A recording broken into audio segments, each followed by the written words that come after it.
Assalamualaikum warahmatullahi wabarakatuh. Sampurasun. Perkenalkan, saya Neneng Meliani dari SD Negeri 3 Nagrag, Kecamatan Nagrag, Kabupaten Sukabumi. Kali ini saya akan berbagi praktik baik dengan tema dari uang jajan ke pembelajaran mendalam. Cerita kami di Santasi. Selamat menyaksikan. Bagi sebagian murid saya, matematika sering dianggap sulit dan membosankan. Mereka cenderung pasif, hanya berfokus pada jawaban benar. Saya kemudian menyadari bahwa masalahnya terletak pada cara mereka melihat makna belajar matematika. Suatu hari, saya memperhatikan bagaimana murid begitu semangat menghitung uang jajannya di pagi hari. Dari kebiasaan itu muncullah gagasan. Bagaimana jika uang jajan dijadikan pintu masuk menuju pembelajaran yang lebih hidup dan menyenangkan? Tentu, perubahan tidak mudah. Tantangan terbesar adalah mengubah kebiasaan belajar hafalan menjadi pembelajaran yang bermakna. Saya pun mulai belajar menerapkan pendekatan pembelajaran mendalam dan terus berusaha menumbuhkan pola pikir bertumbuh, bukan hanya bagi murid, tetapi juga bagi diri saya sebagai pendidik. Saya merancang pembelajaran dengan pendekatan pembelajaran mendalam berbasis problem-based learning untuk menumbuhkan dimensi profil lulusan, di antaranya dimensi keimanan dan ketakwaan terhadap Tuhan Yang Maha Esa yang tercermin dari sikap jujur murid saat bertransaksi. Selanjutnya, dimensi penalaran kritis. Tampak ketika murid mampu menganalisis situasi jual beli, memilih strategi belanja yang logis, serta membuat keputusan berdasarkan perhitungan yang tepat. Lalu, dimensi kolaborasi terlihat saat murid bekerja sama dalam kelompok untuk menghitung, berdiskusi, melakukan wawancara, dan saling membantu selama simulasi jual beli. Pembelajaran ini pun berlandaskan 3 prinsip utama pembelajaran mendalam. Pertama, bermakna. Di sini murid belajar materi komposisi dan dekomposisi melalui pengalaman nyata. Kedua, berkesadaran.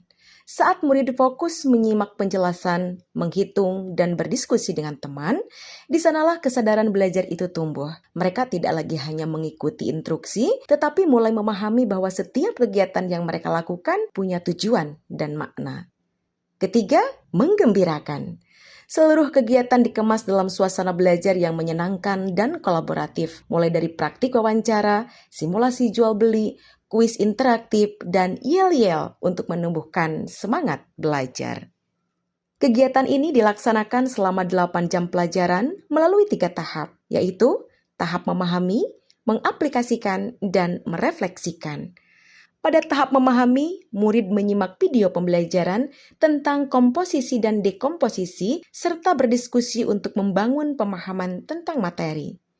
Pada tahap mengaplikasikan, murid mewawancarai pedagang sekolah lalu melakukan simulasi jual beli di kantin Santasi, yaitu saung literasi numerasi. Konsep komposisi muncul saat mereka menjumlahkan harga barang untuk menghitung total belanja, sedangkan dekomposisi muncul ketika mereka menghitung kembalian atau memecah uang besar menjadi pecahan kecil. Kegiatan ini menjadi lebih istimewa karena dilaksanakan di Santasi, ruang belajar terbuka yang dulunya hanyalah tempat orang tua menunggu anaknya pulang.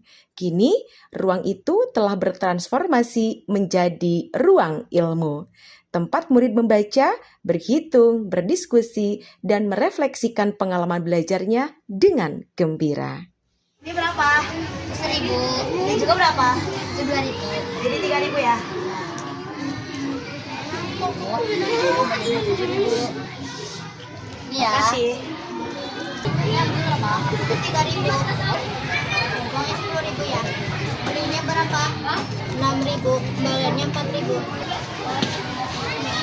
Kasih.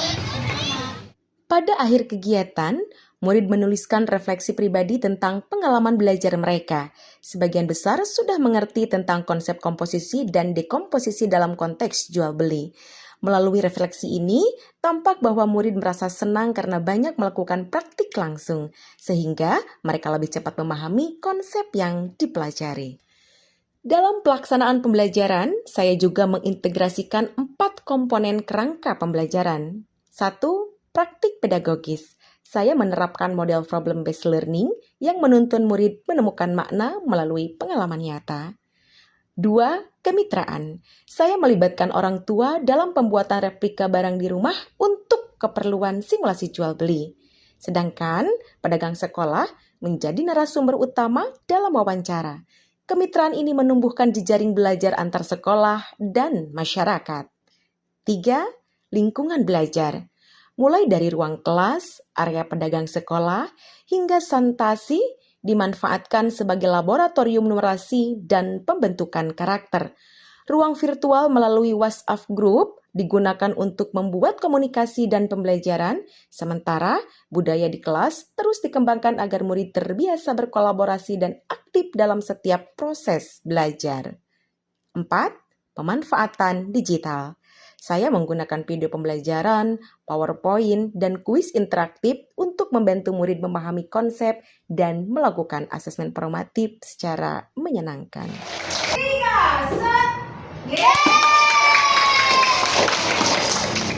Dampak dari praktik ini sangat terasa. Murid lebih aktif, percaya diri, dan lebih cepat memahami konsep karena belajar melalui pengalaman nyata. Mereka tidak hanya tahu hasilnya, tetapi juga memahami prosesnya. Matematika kini menjadi menyenangkan, dekat, dan relevan dengan kehidupan mereka. Bagi saya pribadi, pembelajaran mendalam menjadi ruang untuk tumbuh sebagai pendidik. Ketika pembelajaran dijalankan dengan kesadaran, penuh makna, dan kegembiraan, maka transformasi akan lahir secara alami. Saya senang belajar di Santasi dan saya juga bisa lebih mengerti tentang komposisi dan dekomposisi. Saya senang belajar dengan Bu Neneng karena banyak praktiknya. Yang pertama, praktik simulasi jual beli. Kalau yang kedua, praktik wawancara, diskusi, dan presentasi. Belajar dengan Bu Neneng tidak selalu di kelas. Contohnya, sekarang kita belajar di Santasi. Seru banget loh. Terima kasih Bu Neneng. Saya selaku Kepala SD Negeri 3 Nagrak sangat mengapresiasi pembelajaran yang telah dilakukan Bu Neneng Melani MPD.